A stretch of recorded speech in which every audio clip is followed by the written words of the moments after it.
from the home of the spirit quartz, Buchenhout, South Africa. Now, in essence, quite unfamiliar to this deposit, or quite asimilar to what one would typically find.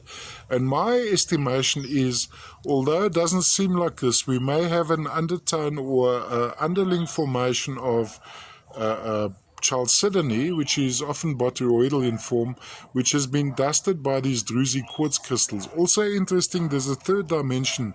When you look into the specimen, almost this depth of reddishness to brownishness, which would be inclusions of hematite and stages of oxidation going into goethite. Now, typically from Buchenhout, we have a central quartz crystal which is surrounded by smaller quartz crystals. In this case, that is definitely not the case. What we have here is an undertone of perhaps chalcedony, which has been coated by these tiny druzy quartz crystals. But what is familiar to this deposit, when you look into the individual little quartz crystals, you'll see a color concentration around the edges, which is a very mild amethyst.